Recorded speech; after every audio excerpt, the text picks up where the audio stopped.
Hannah Arendt, Eichmann em Jerusalém, um relato sobre a banalidade do mal.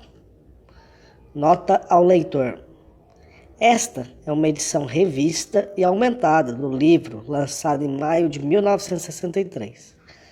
Fiz a cobertura do processo de Eichmann em Jerusalém em 1961 para a revista The New Yorker, na qual este relato foi publicado, ligeiramente abreviado, dos meses de fevereiro e março de 1963. Este livro foi escrito no verão e no outono de 1962 e concluído em novembro daquele ano. Durante minha estada como bolsista no Centro de Estudos Avançados da Universidade de Wesleyan, o que foi revisto nesta edição são alguns erros técnicos, nenhum dos quais tem a menor significação na análise ou na argumentação do texto original. O registro factual desse período ainda não foi estabelecido em detalhes, e certas questões baseadas em suposições jamais poderão apoiar-se em informações inteiramente confiáveis. Por exemplo, o total de judeus vítimas da solução final é uma suposição, entre 4,5 milhões e 6 milhões, jamais comprovada, e o mesmo se aplica aos totais de cada um dos países envolvidos. Alguns dados novos vieram à luz desde a publicação deste livro, principalmente na Holanda, mas nenhum deles teve importância para o evento como um todo. Quase todos os acréscimos são de natureza técnica, esclarecendo um ponto específico, introduzindo fatos novos ou, em alguns casos, citações de outras fontes. Essas novas fontes foram acrescentadas à bibliografia e são discutidas no pós-escrito, que trata da controvérsia despertada pela publicação original. Além do pós-escrito, os acréscimos não técnicos referem-se à conspiração alemã anti-Hitler de 20 de julho de 1944, que na versão original eu só mencionara incidentalmente. O caráter do livro, como um todo, permanece inalterado. Devo agradecimentos a Richard e Clara Winston por sua ajuda na preparação do texto do pós-escrito desta edição. Hannah Arendt, junho de 1964. Ó Alemanha, ouvindo as falas que vêm da tua casa, rimos. Mas quem te vê, corre a pegar a faca. Bertolt Brecht, tradução de Paulo César de Souza. 1. A Casa da Justiça. Beth Ramspath, a Casa da Justiça. Essas palavras, gritadas a todo volume pelo meirinho do tribunal, fazem-nos ficar de pé num salto, ao anunciar a chegada dos 3 juízes que, de cabeça descoberta, vestindo mantos negros, entram na sala do tribunal por uma porta lateral e ocupam seus lugares no nível mais alto da plataforma elevada. A longa mesa, que logo estará coberta com inúmeros livros e mais de 500 documentos, tem uma estenógrafa em cada extremidade. Logo abaixo dos juízes ficam os tradutores, cujos serviços são necessários para conversas diretas entre o acusado ou seus advogados e a corte. Além disso, o acusado, cuja língua, como a de quase todo mundo na plateia, é o alemão, acompanha os procedimentos em hebraico, por meio da transmissão radiofônica simultânea, que é excelente em francês, tolerável em inglês e uma mera comédia, muitas vezes incompreensível em alemão. Em vista da escrupulosa equidade de todos os arranjos técnicos do julgamento, constitui um mistério menor que o novo Estado de Israel, com sua alta porcentagem de nascidos na Alemanha, seja incapaz de encontrar um tradutor adequado para a única língua que o acusado e seu advogado entendem. Pois o velho preconceito contra os judeus alemães, antes muito pronunciado em Israel, não tem mais força suficiente para ser considerado uma causa disso. Resta, à guisa de explicação, a velha poderosa vitamina P, nome que os israelenses dão ao favorecimento dos círculos do governo e da burocracia. Um degrau abaixo dos tradutores, um de frente para o outro e, portanto, com os perfis voltados para a plateia, vemos a cabine de vidro do acusado e o banco de testemunhas. Finalmente, no último plano, de costas para a plateia, ficam o promotor com seu grupo de 4 advogados assistentes e o advogado de defesa, que durante as primeiras semanas foi acompanhado por um assistente. Em nenhum momento se nota algum traço teatral na conduta dos juízes. Seu passo não é estudado, sua atenção, sóbria e intensa, é natural mesmo quando visivelmente se enrijece sob o impacto da dor ao ouvir os relatos de sofrimento. Sua impaciência com a tentativa do promotor de arrastar infinitamente essas audiências é espontânea e tranquilizadora. Sua atitude para com a defesa talvez um tanto polida demais, como se estivessem sempre levando em conta que o Dr. Servatius estava quase sozinho nessa exigente batalha, num ambiente desconhecido. Suas maneiras com acusados sempre irrepreensíveis.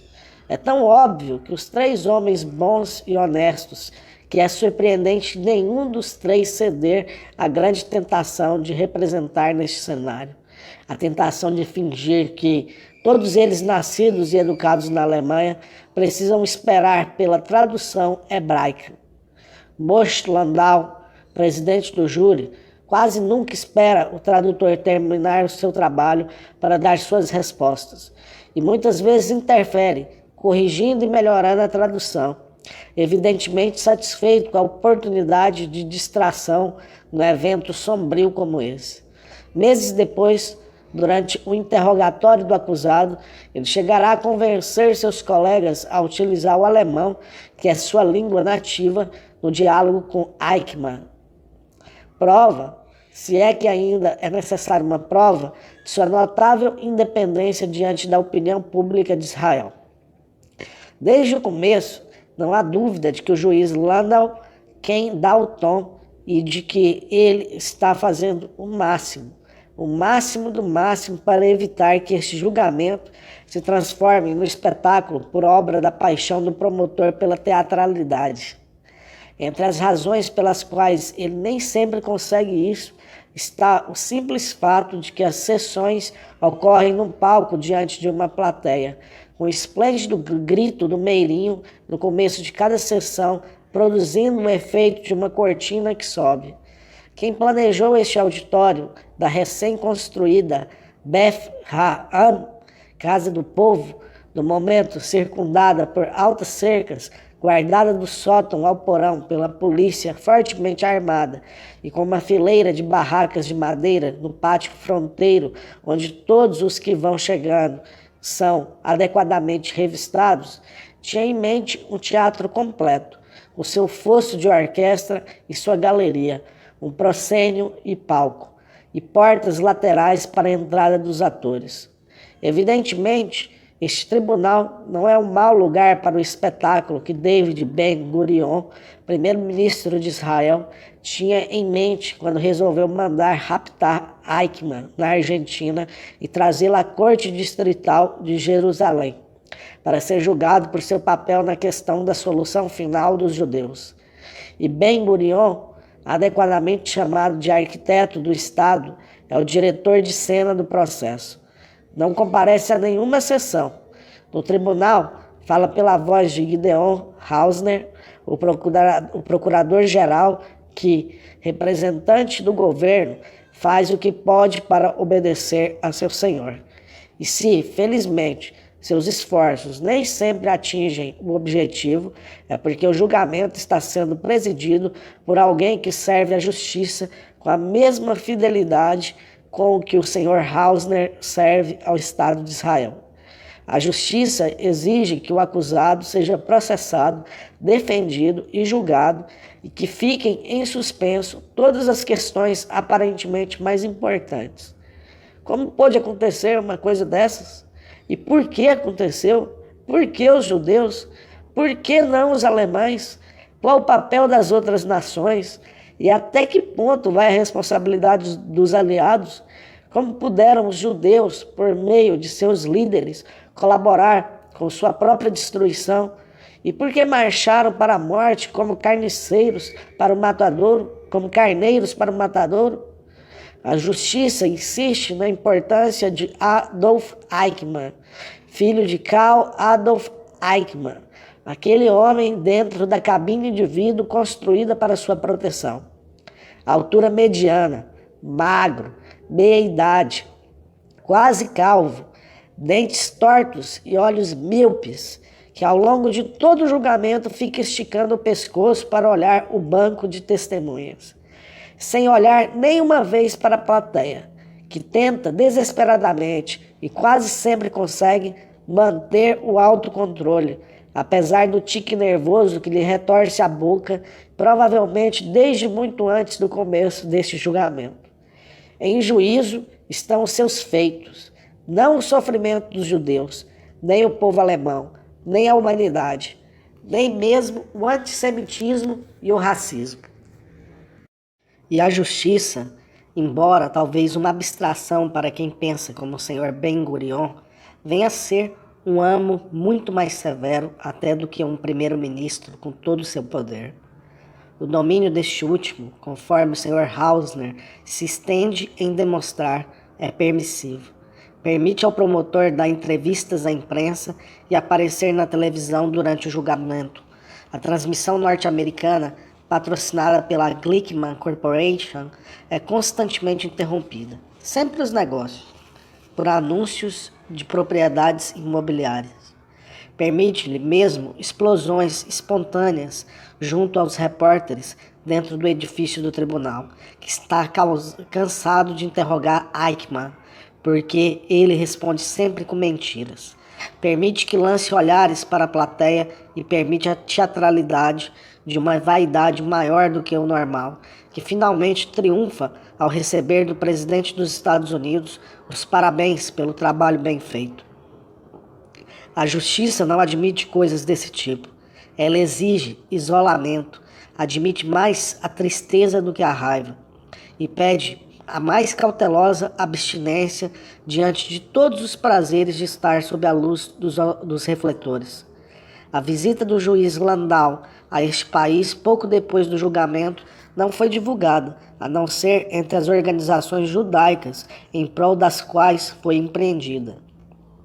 No entanto, por mais que os juízes evitem os refletores, ali estão eles, sentados no alto da plataforma, na frente da plateia, como se estivessem no palco para atuar numa peça. A plateia deveria representar o mundo todo, e nas primeiras semanas realmente era composta de jornalistas e articulistas de revistas que acorreram a Jerusalém vindos dos 4 cantos do mundo. Essas pessoas iriam assistir a um espetáculo tão sensacional quanto os julgamentos de Nuremberg. Só que desta vez, abre aspas, a tragédia do judaísmo como um todo constituiria a preocupação central, fecha aspas. Pois, abre aspas, se tivermos de acusar Eichmann também por seus crimes contra não-judeus, isso, fecha aspas, não ocorrerá porque ele os cometeu, mas surpreendentemente, abre aspas, porque não fazemos distinções étnicas, fecha aspas. Essa é, sem dúvida, uma frase surpreendente para ser pronunciada por um promotor em seu discurso de abertura, e que acabou sendo a frase de toda a acusação, porque essa acusação tem por base o que os judeus sofreram, não o que Eichmann fez. E, segundo o Sr. Hausner, essa distinção seria irrelevante, porque, abre aspas, só houve um homem que se dedicou quase exclusivamente aos judeus, cuja ocupação foi sua destruição, cujo papel no aparelho do regime ínico se limitou a eles, e esse homem foi Adolf Eichmann, fecha aspas. Não seria lógico apresentar à corte todos os fatos do sofrimento judeu, que evidentemente jamais foi questionado, para depois examinar as provas que pudessem de alguma forma ligar Eichmann aos acontecimentos? Os julgamentos de Nuremberg, nos quais os réus foram, abre aspas, acusados de crimes contra membros de diversas nações, fecham aspas, não levaram em conta a tragédia judaica pelo simples fato de Eichmann não estar presente. Será que o Sr. Hausner realmente acreditava que os julgamentos de Nuremberg teriam prestado mais atenção no destino dos judeus se Eichmann estivesse no banco dos réus? Dificilmente. Assim como todos em Israel, ele acreditava que só um tribunal judeu poderia fazer justiça aos judeus e que era tarefa dos judeus julgar seus inimigos. Daí a hostilidade quase generalizada em Israel contra a simples menção de uma corte internacional que pudesse acusar Eichmann não de crimes, abre aspas, contra o povo judeu, fecha aspas, mas de crime contra a humanidade perpetrados no corpo do povo judeu. Daí a estranha vaidade, abre aspas, não fazemos distinções étnicas, fecha aspas, que soou menos estranha em Israel, onde a lei rabínica governa o status pessoal de cidadãos judeus, proibindo os judeus de casar com não-judeus. Os casamentos realizados no exterior são reconhecidos, mas os filhos de casamentos mistos são legalmente bastardos. Filhos de pais judeus nascidos fora do casamento são legítimos. E se a mãe de alguém, por acaso, é não judia, essa pessoa não pode nem se casar, nem ser enterrada. O ultraje desse estado de coisas ficou mais agudo depois de 1953, quando boa parte da jurisdição de assuntos relativos à lei familiar passou para a corte secular. Hoje, as mulheres podem herdar propriedades e gozam, no geral, de status igual ao do homem. Portanto, não é bem respeito à fé ou ao poder da minoria de fanáticos religiosos que impede o governo de Israel de substituir a jurisdição secular da lei rabínica em questões de casamento e divórcio. Cidadãos israelenses, religiosos e não religiosos, parecem concordar que é desejável ter uma lei que proíba o casamento misto, e é sobretudo por essa razão, como admitiam os funcionários israelenses fora da sala do tribunal, que eles consideram indesejável possuir uma constituição escrita, em que essa lei teria de ser embaraçosamente descrita com todas as letras. Abre aspas, os argumentos contra o casamento civil rezam que ele fragmentaria a casa de Israel e que também separaria os judeus desse país dos judeus da diáspora, fecha aspas, como disse há pouco Philip Gillon em Jewish Frontier. Fossem quais fossem as razões, havia, sem dúvida, algo assombroso na ingenuidade com que a acusação denunciou as infames leis de Nuremberg de 1935, que proibiu o casamento e as relações sexuais entre judeus e alemães. Os correspondentes melhor informados estavam bem cônscios dessa ironia, mas não fizeram menção a ela em suas reportagens. Não era o momento, pensaram, de apontar aos judeus o que estava errado nas leis e instituições de seu próprio país. Se a plateia do julgamento deveria ser o mundo e a peça um vasto panorama do sofrimento judeu, a realidade estava aquém das expectativas e das motivações. A fidelidade dos jornalistas não durou mais de 2 semanas, depois das quais a plateia mudou drasticamente. Daí em diante deveria ser composta por israelenses, por aqueles jovens demais para saber da história, ou como no caso dos judeus orientais, por aqueles a quem a história nunca fora contada. O julgamento iria mostrar-lhes o que significava viver entre não-judeus. Iria convencê-los de que só em Israel um judeu teria segurança e poderia viver uma vida honrada. Para os correspondentes, a lição foi explicada com todas as letras num folhetinho sobre o sistema legal israelense, que foi distribuído à imprensa. Sua autora, Doris Lankin, cita uma decisão da Suprema Corte que determinou que 2 pais que haviam, abre aspas, raptado seus filhos e levado as crianças para Israel, fecha aspas, mandassem-nas de volta para as mães que, morando no exterior, tinham direito legal à sua custódia. E isso, acrescentava a autora, não menos orgulhosa dessa estritíssima legalidade do que o Sr. Hausner de sua disposição de denunciar todo assassinato, mesmo que suas vítimas fossem não-judeus. Abre aspas. A despeito do fato de que devolver as crianças à custódia materna significaria fazê-las enfrentar um conflito desigual com os elementos hostis da diáspora, fecha aspas. Mas naquela plateia quase não havia jovens, e nela os israelenses não eram mais numerosos do que os judeus de outras nacionalidades. A plateia era composta de, abre aspas, sobreviventes, fecha aspas, de gente de meia idade ou mais velha, de imigrantes da Europa, como eu, que sabiam de cor tudo o que havia para saber e que não estava ali para aprender lição nenhuma e que, inquestionavelmente, não precisavam daquele julgamento para tirar suas próprias conclusões. Testemunha após testemunha, horror após horror, ali ficavam eles, sentados, ouvindo, em público, histórias que dificilmente suportariam na privacidade, quando teriam de olhar de frente o interlocutor.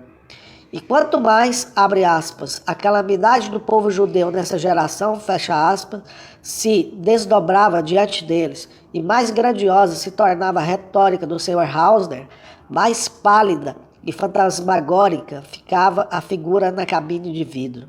E nenhum dedo apontado para ele, indicando que, abre aspas, ali está o monstro responsável por tudo isso, fecha aspas. Conseguia sacudi-lo de volta à vida. Foi exatamente o aspecto teatral do julgamento que desmoronou sob o peso horripilante das atrocidades. O julgamento parece uma peça de teatro, porque ambos começam e terminam com o autor do ato, não com a vítima. O julgamento espetáculo, mais ainda do que um julgamento comum, precisa de um roteiro limitado e bem definido daquilo que foi feito e de como foi feito. No centro de um julgamento só pode estar aquele que fez algo. Nesse sentido, é que ele é comparável ao herói de uma peça de teatro. E se ele sofre, deve sofrer pelo que fez, não pelo que os outros sofreram. Ninguém sabia disso melhor do que o juiz-presidente, diante de cujos olhos o julgamento começou a degenerar no espetáculo sangrento. Abre aspas, um navio sem rumo jogando nas ondas, fecha aspas. Porém, se seus esforços para impedir isso muitas vezes fracassaram, o fracasso em parte deveu-se, estranhamente, à defesa que em quase nenhum momento se levantou para desafiar algum testemunho, por mais irrelevante e incoerente que fosse. O Dr. Servatius, como todo mundo o chamava, era um pouco mais ousado quando se tratava de apresentar documentos. E a mais marcante de suas raras intervenções ocorreu quando a acusação apresentou como provas os diários de Hans Frank, antigo governador-geral da Polônia e um dos principais criminosos de guerra enforcados em Nuremberg. Abre aspas. Tenho apenas uma pergunta. O nome de Adolf Eichmann, o nome do acusado, é mencionado nesses 29 volumes? Na verdade, havia 38 volumes? O nome de Adolf Eichmann não é absolutamente mencionado em nenhum desses 29 volumes. Muito obrigado, não tenho mais perguntas. Fecha aspas. Dessa forma, o julgamento nunca se transformou numa peça, mas o espetáculo que Ben-Gurion tinha em mente desde o começo efetivamente aconteceu. Ou melhor, as lições que ele achou que devia ensinar aos judeus e aos gentios, aos israelenses e aos árabes, em resumo, ao mundo inteiro. Essas lições, tiradas de um mesmo espetáculo, deviam ter diferentes significados para destinatários diferentes. Tinham sido definidas por Ben-Gurion antes de o processo começar, numa série de artigos destinados a explicar por que Israel raptara o acusado. Havia a lição para o mundo, não judeu. Abre aspas, queremos esclarecer as nações do mundo como milhões de pessoas, pelo acaso de serem judias, e 1 milhão de bebês, pelo acaso de serem bebês judeus, foram mortos pelos nazistas. Fecha aspas. Ou, nas palavras do Davar, órgão do partido Mapai, ao qual pertence o senhor Ben-Gurion, abre aspas, que o mundo tome conhecimento de que a Alemanha nazista não foi a única responsável pela destruição de 6 milhões de judeus na Europa, fecha aspas. Consequentemente, mais uma vez, das palavras de Ben-Gurion, abre aspas, queremos que as nações do mundo saibam e sintam vergonha, fecha aspas. Os judeus da diáspora deveriam lembrar como o judaísmo, abre aspas, com seus 4.000 anos, suas criações espirituais e seus empenhos éticos, suas aspirações messiânicas, fecha aspas, sempre defrontou com um mundo hostil. Como os judeus degeneraram até caminhar para a morte como cordeiros e como só o estabelecimento de um Estado judeu permitira aos judeus reagir, de modo como os israelenses reagiram na guerra de independência, na aventura de Suez e nos incidentes quase diários das infelizes fronteiras de Israel. E da mesma forma que era preciso mostrar aos judeus fora de Israel quais as diferenças entre o heroísmo israelense e a passividade submissa dos judeus, havia também uma lição para aqueles que estavam dentro de Israel. Abre aspas, a geração de israelenses que cresceu desde o Holocausto, fecha aspas, corria o risco de perder seus laços com o povo judeu e, por extensão, com sua própria história. Abre aspas, é preciso que nossa juventude se lembre do que aconteceu com o povo judeu. Queremos que conheçam os fatos mais trágicos de nossa história, fecha aspas. E por último, um dos motivos para levar Eichmann a julgamento era, abre aspas, desentocar outros nazistas. Por exemplo, a ligação entre os nazistas e alguns governantes árabes, fecha aspas. Se essas fossem as únicas justificativas para levar Adolf Eichmann à corte distrital de Jerusalém, o julgamento teria sido um fracasso em quase tudo. Sob certos aspectos, as lições eram dispensáveis, sobre outros, definitivamente enganosas. O antissemitismo fora desacreditado, graças a Hitler, talvez para sempre, e sem dúvida por um bom tempo. E isso não ocorrera porque os judeus tinham ficado mais populares de repente, mas porque, das palavras do próprio senhor Ben-Gurion, a maioria das pessoas tinha, abre aspas, entendido que nos nossos dias o antissemitismo só pode levar à câmara de gás e à fábrica de sabão, fecha aspas. Igualmente dispensável era a lição para os judeus da diáspora, que não precisavam nem um pouco da grande catástrofe que morreu 1/3 de seu povo para que se convencer da hostilidade do mundo. Sua convicção sobre a natureza eterna e ubíqua do antissemitismo foi não só o fator ideológico mais potente do movimento sionista, desde o caso Dreyfus, como também a causa possível da prontidão demonstrada pela comunidade judaica alemã em negociar com as autoridades nazistas durante os primeiros estágios do regime. Nem é preciso dizer que havia um abismo separando essas negociações da colaboração posterior dos Judenrecht. Ainda não havia nenhuma questão moral envolvida, apenas uma decisão política cujo realismo era discutível. A ajuda concreta, rezava o argumento, era melhor do que denúncias abstratas. Era realpolitik, sem tons maquiavélicos, e seus perigos vieram à luz anos depois, quando eclodiu a guerra, quando esses contatos diários entre organizações judaicas e a burocracia nazista tornaram tão fácil para os funcionários judeus atravessar o abismo entre ajudar os judeus a escapar ou ajudar os nazistas a deportá-los. Foi essa convicção que produziu a perigosa incapacidade dos judeus de distinguir entre amigos e inimigos. E os judeus alemães não eram os únicos a subestimar seus inimigos, porque de alguma forma consideravam que todos os gentios eram iguais. Se o primeiro-ministro Ben-Gurion, que para todas as finalidades práticas era o chefe do Estado judeu, pretendia fortalecer esse tipo de consciência judaica, ele estava mal orientado, pois uma transformação dessa mentalidade é, de fato, um dos pré-requisitos indispensáveis para o Estado de Israel, que, por definição, fez dos judeus um povo entre os povos, uma nação entre as nações, um Estado entre os Estados, dependendo agora de uma pluralidade que não mais permite a antiquíssima dicotomia, infelizmente religiosa, entre judeus e gentios. O contraste entre o heroísmo israelense e a passividade submissa com que os judeus marcharam para a morte, chegando pontualmente nos pontos de transporte, andando sobre os próprios pés para os locais de execução, cavando os próprios túmulos, despindo-se e empilhando caprichosamente as próprias roupas e deitando-se lado a lado para ser fuzilados, parecia uma questão importante. E o promotor, ao perguntar a testemunha após a testemunha, abre aspas, por que não protestou? Por que embarcou no trem? Havia 15.000 pessoas paradas lá, com centenas de guardas à frente. Por que vocês não se revoltaram?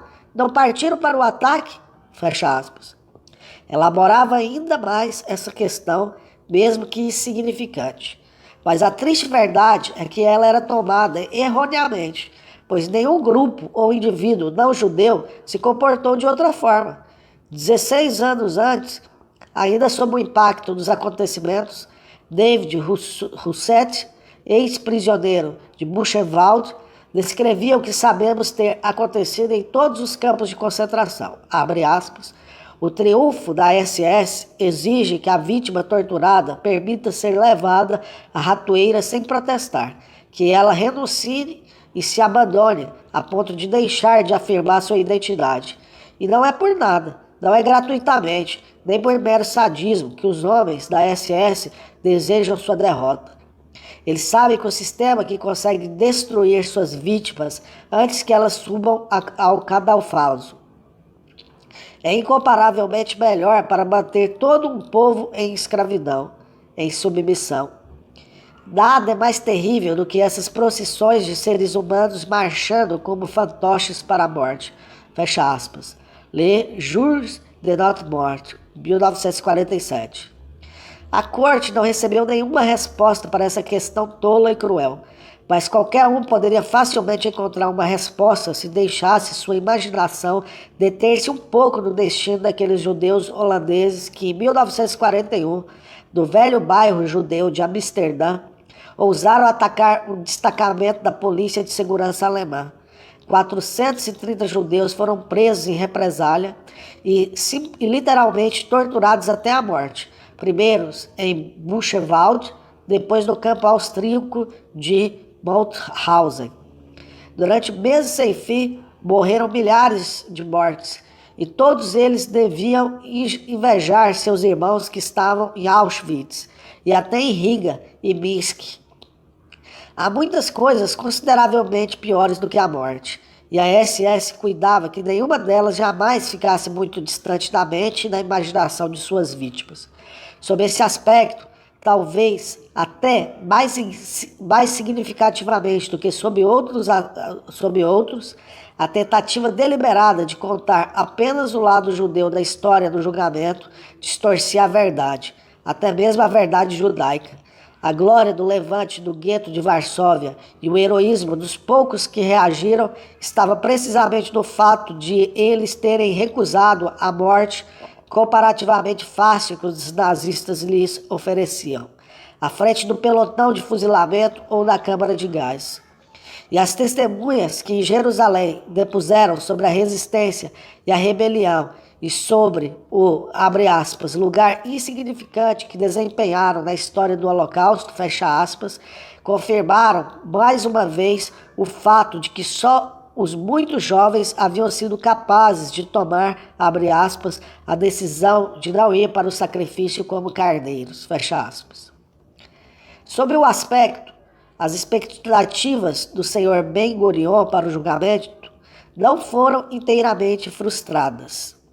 Ele realmente se tornou um instrumento importante para revelar outros nazistas e criminosos, mas não dos países árabes que abertamente ofereceram refúgio a centenas deles.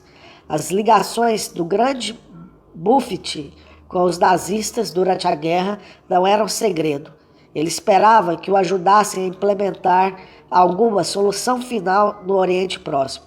Por isso, os jornais de Damasco e Beirute, do Cairo e da Jordânia, não escondiam sua simpatia por Eichmann e lamentavam que ele, abre aspas, não tivesse acabado o serviço, fecha aspas. No dia em que o julgamento começou, uma transmissão radiofônica do Cairo chegou a introduzir uma nota ligeiramente antigermânica em seus comentários, reclamando do fato de não haver ocorrido, abre aspas, ao longo de toda a última guerra mundial, um único incidente em que algum avião alemão houvesse sobrevoado um acampamento judeu e despejado uma bomba, fecha aspas. É notório que os nacionalistas árabes simpatizavam com o nazismo por razões óbvias. E nem Ben-Gurion, nem este julgamento eram necessários, abre aspas, para desentocá-los, fecha aspas. Eles nunca estiveram escondidos. O julgamento revelou apenas que eram infundados todos os boatos relativos às ligações de Eichmann com Haj Amin el-Hussein, antigo mufti de Jerusalém. Ele foi apresentado ao mufti durante uma recepção oficial, junto com outros chefes de departamento.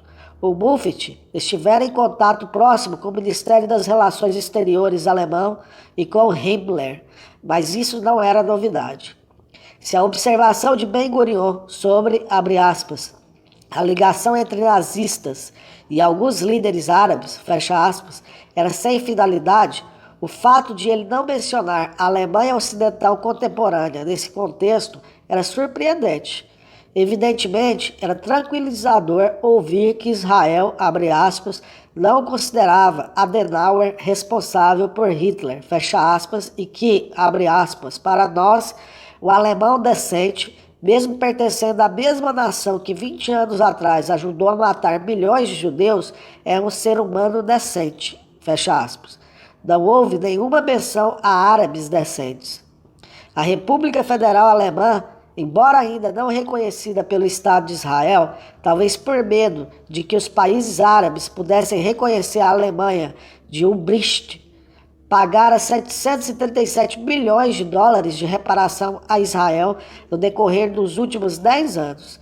Esses pagamentos logo chegarão ao fim, e Israel está tentando agora negociar um empréstimo a longo prazo com a Alemanha Ocidental. Daí a relação entre os dois países, e particularmente a relação pessoal entre Ben-Gurion e Adenauer, ser bastante boa e se, como resultado do julgamento, alguns deputados do Knesset, o parlamento israelense, conseguirem impor certas restrições ao programa de intercâmbio cultural com a Alemanha Ocidental, essa será uma consequência que Ben-Gurion certamente não esperava nem previa. O mais notável é ele não ter previsto ou não ter se dado ao trabalho de mencionar que a captura de Eichmann detonaria o primeiro esforço sério da Alemanha no sentido de levar a julgamento pelo menos aqueles diretamente envolvidos no assassinato. A Agência Central de Investigação de Crimes Nazistas, fundada na Alemanha Ocidental em 1958 e chefiada pelo promotor Erwin Schule, enfrentara todo tipo de dificuldades causadas, em parte, pelo fato de testemunhas alemãs não terem se disposto a cooperar e, em parte, também pela pouca disposição das cortes locais de abrir processos com base no material enviado pela Agência Central. Não que o julgamento em Jerusalém tivesse produzido alguma prova nova do tipo necessário para descobrir parceiros de Eichmann, mas a notícia da sensacional captura de Eichmann e de seu iminente julgamento teve impacto suficiente para convencer as cortes locais a usar as descobertas do senhor Schule e superar a relutância nativa a tomar providência contra os assassinos em nosso meio, valendo-se do recurso tradicional de oferecer recompensas pela captura de criminosos conhecidos. O resultado foi surpreendente. 7 meses depois da chegada de Eichmann a Jerusalém e 4 meses antes do início do julgamento, Richard Bayer, sucessor de Rudolf Höss no comando de Auschwitz, foi finalmente preso. Em rápida sucessão, a maioria dos membros do chamado Comando Eichmann também foi presa. Franz Kovac, que vivia como gráfico na Áustria, o Dr. Otto Rusch, que se estabelecera como advogado da Alemanha Ocidental, Hermann Krünen, que era farmacêutico, Gustav Richter, ex-conselheiro judaico na Romênia, Willy Zoft, que ocuparam o mesmo posto em Amsterdã, embora provas contra eles tivessem sido publicadas na Alemanha anos antes em livros e artigos de revista. Nenhum deles achou necessário adotar um nome falso. Pela primeira vez, desde o encerramento da guerra, os jornais alemães estavam repletos de reportagens sobre os julgamentos de criminosos nazistas, todos eles assassinos de massa. A partir de maio de 1960, mês em que Eichmann foi capturado, só assassinatos de primeiro grau podiam ser julgados. Todos os outros crimes prescreviam pelas normas sobre prescrição, que é de 20 anos para assassinato. E a relutância das cortes locais em processar esses crimes só se revelou nas sentenças fantasticamente brandas impostas aos acusados. O Dr. Otto Bradfisch, dos Einsatzgruppen, as unidades móveis de assassinato da SS do leste europeu, foi condenado a 10 anos de trabalho forçados pelo assassinato de 15 mil judeus. O Dr. Otto Rusch, perito legal de Eichmann e responsável direto pela deportação sem aviso prévio de cerca de 1.200 judeus húngaros, dos quais pelo menos 600 foram mortos, recebeu uma sentença de 5 anos de trabalhos forçados. E Joseph Leschatler, que liquidou os habitantes judeus de Slutsk e Smolevitch, da Rússia, foi condenado a 3 anos e 6 meses. Entre as novas prisões havia pessoas de grande destaque no nazismo, a maioria das quais já foram desnazificadas pelas cortes alemãs. Um deles era o general da SS Karl Wolff, antigo chefe do staff pessoal de Himmler, que, segundo o documento apresentado em Nuremberg em 1946, recebera, abre aspas, com especial alegria, fecha aspas, a notícia de que, abre aspas, já há 2 semanas um trem vem transportando diariamente 5.000 membros do povo escolhido, fecha aspas, de Varsóvia para Treblinka, nos centros de eliminação orientais. Outro era Wilhelm Kopp, que de início gerenciou as câmaras de gás em Chelmno e depois veio a ser sucessor de Friedrich Wilhelm Krüger, na Polônia, tendo sido um dos mais importantes comandantes superiores da SS, incumbido da tarefa de deixar a Polônia Judenrein, livre de judeus. Da Alemanha no pós-guerra, Kopp foi diretor de uma fábrica de chocolate. Sentenças mais duras foram atribuídas, às vezes, mas elas eram ainda menos tranquilizadoras quando aplicadas a criminosos como Erich von der Bach-Zelewski, antigo general e comandante superior da SS e da polícia. Ele fora julgado em 1961 por sua participação na rebelião do Ruhr, em 1934, e condenado a 3 anos e meio.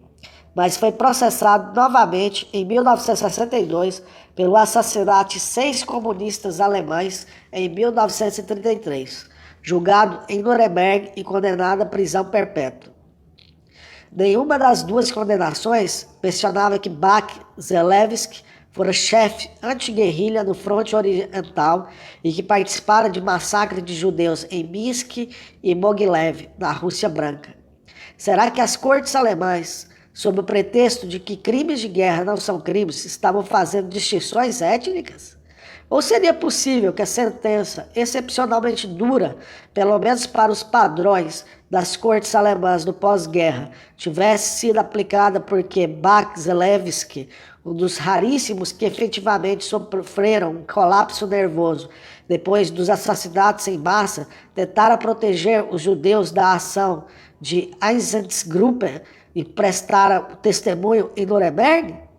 Ele foi também o único de sua categoria que, em 1952, denunciou-se publicamente pelos assassinatos de massa, mas nunca foi processado por isso. Restam poucas esperanças de que as coisas venham a mudar agora, mesmo com a administração Adenauer tenha sido forçada a limpar o judiciário, expulsando mais de 140 juízes e promotores, além de muitos oficiais de polícia com passados mais do que comprometedores, tendo demitido também Wolfganger Wimmerha Frankel, promotor-chefe da Suprema Corte Federal, porque, a despeito do seu segundo nome, foi menos do que sincero quando interrogado sobre seu passado nazista. Estima-se que dos 11.500 juízes da Bundesrepublik, 500 estavam ativos nas cortes sob o regime de Hitler. Em novembro de 62, logo depois do expurgo do judiciário e 6 meses depois de o nome de Eichmann ter desaparecido dos noticiários, o julgamento longamente esperado de Martin Fellens teve lugar em Flensburg, diante de uma sala quase vazia. Ex-comandante superior da SS e da polícia, membro destacado do Partido Democrata Livre da Alemanha de Adenauer, ele foi preso em junho de 1960, poucas semanas depois da captura de Eichmann, acusado de participação e responsabilidade parcial do assassinato de 40 mil judeus na Polônia. Depois de mais de 6 semanas de testemunho detalhado, o promotor pediu a pena máxima, prisão perpétua com trabalhos forçados. E o júri condenou Fellens a 4 anos, dos quais ele já cumprira 2 anos e meio, esperando o julgamento na prisão. Seja como for, não há dúvida de que o julgamento de Eichmann teve sua consequência de maior alcance na Alemanha. A atitude do povo alemão quanto a seu próprio passado, sobre o qual os especialistas da questão alemã haviam se debruçado durante 15 anos, não poderia ter sido demonstrada com mais clareza. As pessoas não se importavam com o rumo dos acontecimentos e não se incomodavam com a presença de assassinos à solta no país, uma vez que nenhuma delas iria cometer assassinato por sua própria vontade. No entanto, se a opinião pública mundial, ou melhor, aquilo que os alemães chamavam das Ausland, reunindo todos os países estrangeiros num único substantivo, teimava e exigia que aqueles indivíduos fossem punidos, estavam inteiramente dispostas a agir, pelo menos até certo ponto. O chanceler Adenauer previra dificuldades e externara sua apreensão no sentido de que o julgamento viesse a remexer todos os horrores e produzir uma nova onda de sentimento antigermânico no mundo inteiro, como de fato ocorreu.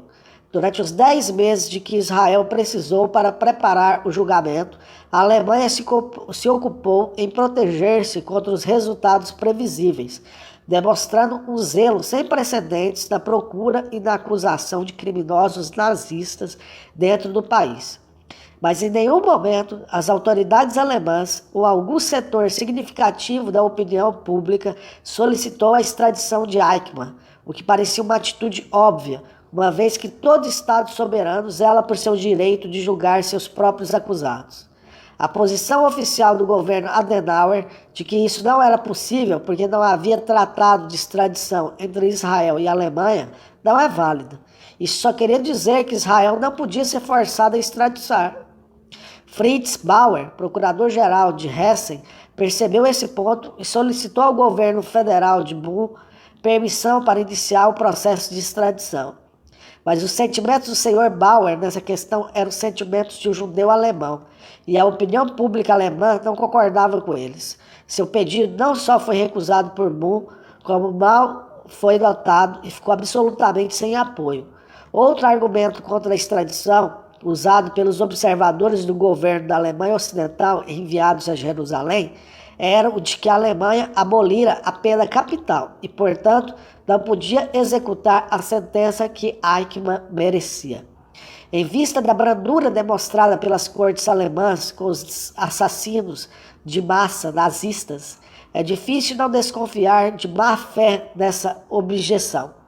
Sem dúvida, o maior risco político de um julgamento de Eichmann na Alemanha teria sido a absolvição por falta de mens rea, como apontou J. J. Janssen no Rheinischer Merkur, 11 de agosto de 1961. Existe um outro lado dessa questão. mais delicado e politicamente mais relevante. Uma coisa é desentocar criminosos e assassinos de seus esconderijos.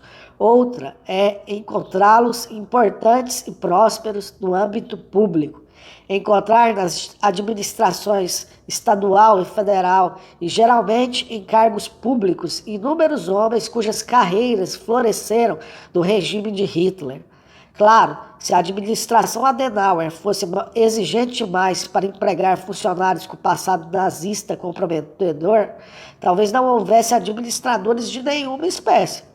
Pois a verdade é, evidentemente, o oposto do que disse o Dr. Adenauer, para quem só, abre aspas, uma porcentagem relativamente pequena, fecha aspas, de alemães foi nazistas.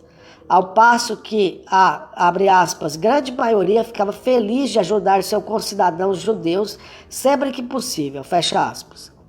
Pelo menos um jornal alemão, o Frankfurter Rundschau, fez a pergunta óbvia, pendente há muito tempo. Por que tantas pessoas que deviam conhecer o passado do promotor-chefe, por exemplo, se calaram? E o próprio jornal deu a resposta ainda mais óbvia, abre aspas, porque essas pessoas também se sentiam incriminadas, fecha aspas. A lógica do julgamento de Eichmann, conforme concebido por Ben-Gurion, com ênfase em questões gerais, em detrimento de sutilezas legais, exigiria a exposição da cumplicidade de todos os funcionários e autoridades alemães na solução final, de todos os servidores públicos dos ministérios estatais, das forças armadas regulares, o seu staff geral, do judiciário e do mundo empresarial.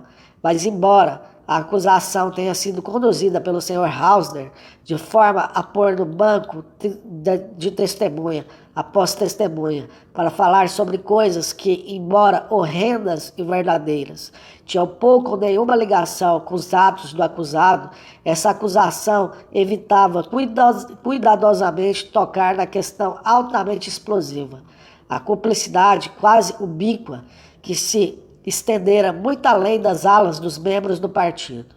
Antes do julgamento, correram boatos insistentes de que Eichmann teria apontado, abre aspas, como seus cúmplices centenas de personalidades importantes da República Federal, fecha aspas. Mas esses boatos não eram verdadeiros.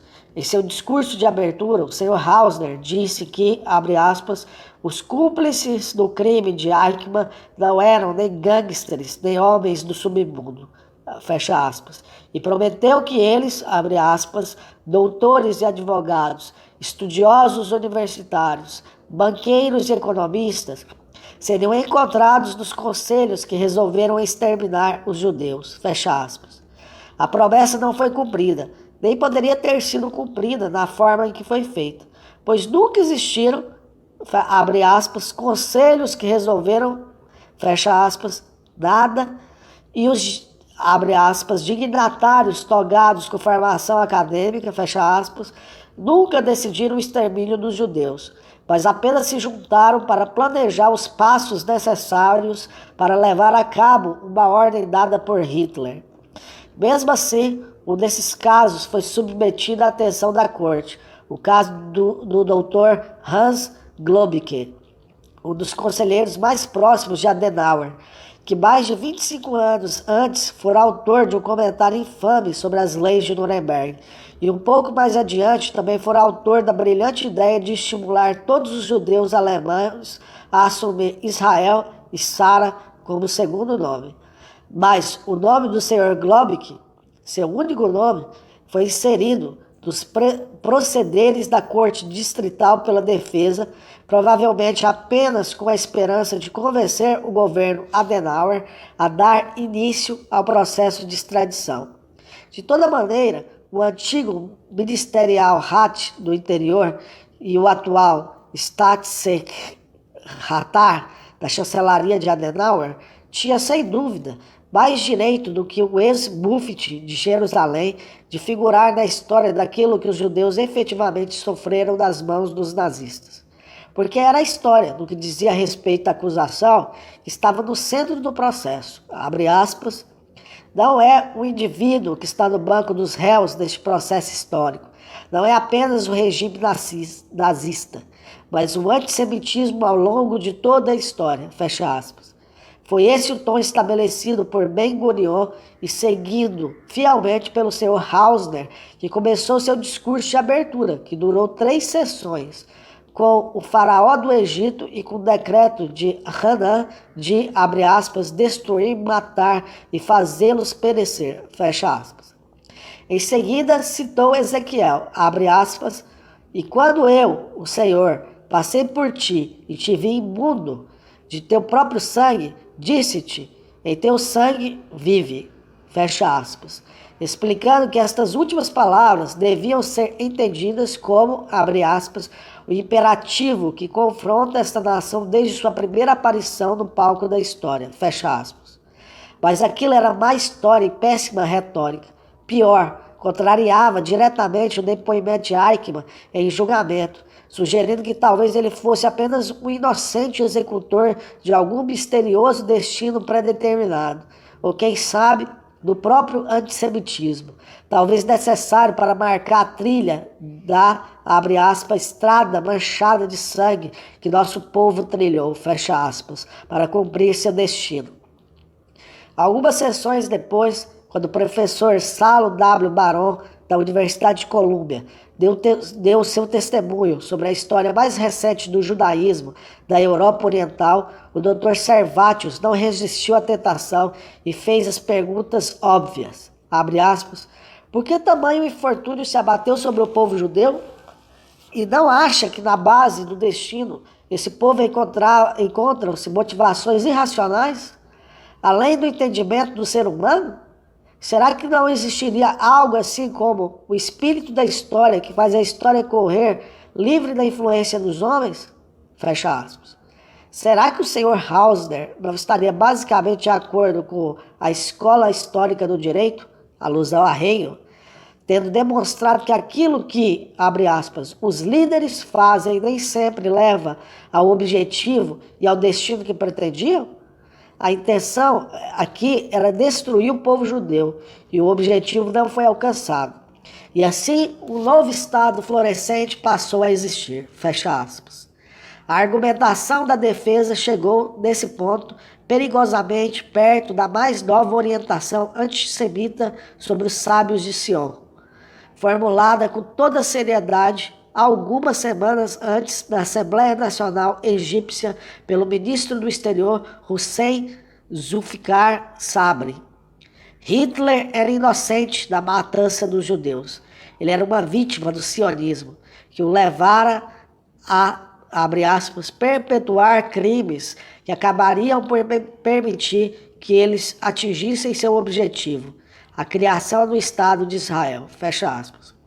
Só que o Dr. Servatius, adotando a filosofia da história exposta pelo promotor, pusera a história no lugar geralmente reservados aos sábios de Sião. Apesar dos esforços de Ben-Gurion e de todo o empenho da acusação, restava um indivíduo no banco dos réus, uma pessoa de carne e osso, e mesmo que Ben-Gurion, abre aspas, não se importasse com o veredicto de Eichmann, viesse a receber, fecha aspas, inegavelmente a única tarefa do Tribunal de Jerusalém seria estabelecer esse veredicto.